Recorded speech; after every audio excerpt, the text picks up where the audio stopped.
We are at the Whitley County Board of Education office, and I'm interviewing Debbie Frazier. And Debbie, you are in charge of all the public relations, school relations here, and special projects and programs and that type of thing. Exactly what is your title? I'm Public Information Officer. Public Information Officer. And that takes into account a lot of different things. Yes. Okay, I know I've seen you out in the community doing everything from golf scrambles to athletic events to all kinds of things like that. But you are really in charge of putting the Whitley County school system in the best possible light and making sure the community is aware of all the good things going on. Is that a fair description? That's correct. Okay, good. Now, there are a list of questions here, and I know a lot of our students in ADOL 635, School and Community Relations, have been in touch with you because you're accessible and you're well known in this particular job. So I know a lot of students contact you. So I wanted to put this on tape so maybe it'll save you a lot of the hassle of answering individual questions. They'll be able to access this tape. But the questions that I'm going to talk to you about come from our lesson 3 from the class, and it really has to do with responsibilities and other things related to this. And there are 5 specific questions in one of the assignments. The first question is here in this assignment is what are the responsibilities of the person's position? So exactly how would you describe your responsibilities in your job here with the Whitley County School System? My first responsibility would be to our superintendent, and of course he confers with me on all assignments, and I coordinate with him the different projects that we're doing. I also edit our school, editor of our school district-wide newspaper, and I work with him as well as I do the principals, and I have PR contacts in each school, which helps with the voting off of one person, and they kind of compile the information, give to me. Any community event, any school event, I'm normally in charge of special events. But the big thing is community activities and school activities and getting the community to know what a great school system we have. Good. And would it be fair to say that your biggest communication piece is your newspaper that you put out? Yes. And you do that as an insert, right? We used to do that as an insert. We started last year, I believe it was last year, doing a full-page newspaper ourselves. So we send that directly out ourselves. Okay, so you use a distribution list for all county residents, is yes. that right? We have a list of people that want to be added to our mailing list, and each student in our school district receives a copy, and each box holder in the county that's on register with the post office gets a copy of it. Okay. How about somebody who's out of the district? If they requested it, would you send them a copy? Yes. Okay. Great. And this is one of the ways you just communicate all the good things that are going on in the school. I've read this before, and what would be the typical content for a paper? Typical content is special activities, probably in each school. Each school, one person can't be at each of the schools. We have quite a large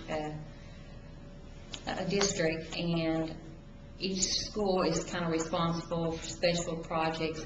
Good things. What we try to do is take your not so normal activities and promote special activities and let people in the community know that we're just not teaching math, reading, science. We are getting involved in technology things, and it helps the community.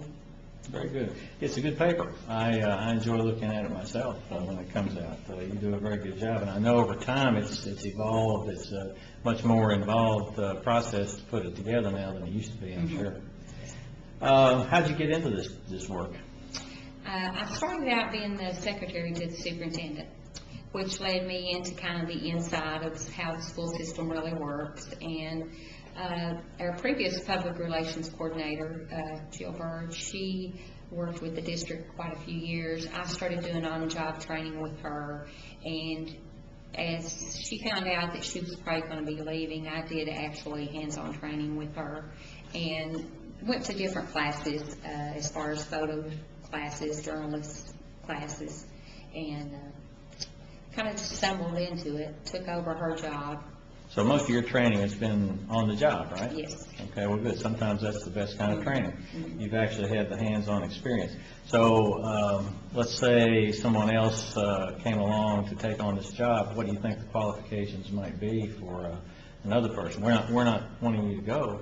I'm just saying if somebody else came in, what kind of qualifications do you think they would look for? Oh gosh, the way we're doing our newspaper now, which is the big change, the writing, the journalistic part of it, you require some training in writing, editing. Photoshop's a big thing now, and people are working with that, computer classes. I'm a member of the Kentucky School Public Relations Association, and we work as a network with all the PR people throughout the state. And we meet twice a year, but we can always go to them with a question that we have, and they give us their ideas what they're doing in their district, and we kind of feed off of each other. So that's been a big help too. It'd probably be fair to say that there's not a specific program out here. There's not a school that has a program specifically for school community relations folks. So most people come from various areas and kind of take to the job and do like you did, train on the job and Yes. get used to it. Okay. What are some of the challenges you face on a regular basis with this? The big challenge is probably the school districts. They are so busy within their own school, is forgetting to let you know what's going on in their school, like a big event that they're having that they may think is not important to the community, but it is. And trying to get information, inside information is hard because everybody gets so busy. Sure, I Yeah. understand. What do you see as the most enjoyable things of the job? Oh, the biggest reward I get is we get new ideas in our school district, new programs in our school district that a lot of the other school districts around here don't have. We have a good means now of communicating that to our community through our newspaper, and when we get something special and we get to put it out there first, that's probably the biggest thing. Well, it's important for all your stakeholders to know what's going on because they're paying the taxes and everyone has a vested interest in the system, so it's important for them to know the successes. The other forms of the media will always cover the things that aren't so successful, but we need to do everything we can to do that. Well, do you think it would be fair to say that as long as we work closely with our local media, that they'll be willing to work with us? What I've found myself is, if we're willing to take the pictures and write the articles and things like that, they're more willing to try to get them in the paper for us or get them on the news for us. Okay, well, let me ask you this. The people who are watching this, taking this course right now, are working on administrative certifications. They're going to be principals and maybe some of them will be superintendents in the future. What are some of the things that they need to be aware of that you found through your on-the-job training they need to be aware of in publicizing their own particular school or school system if they're a superintendent? The biggest thing is work with your staff. I mean, keep them informed. I know in administration, you try to keep a lot of stuff from your staff, especially the negative stuff. But there are ways that you can feed them information, make it more positive, because if your staff is positive, you're going to get a better feedback, and I think that's the important thing there. Okay. And it's also important, I think, for individuals who are going into this line of work to know that if you do have a situation and the media descends on you, it's important to speak with one voice. Yes. And it's always important to funnel that information through one particular individual or one particular office. And the system is very fortunate to have somebody who's experienced in working with the media in order to put the best light even on some of the unfortunate situations Right. we deal with. Well, we want to concentrate on the positive, though, and you do a great job with that. And I really appreciate you taking time to talk with our students here. And maybe we won't have so many of them calling you individually now. No problem. Okay, thanks a lot. Thank you.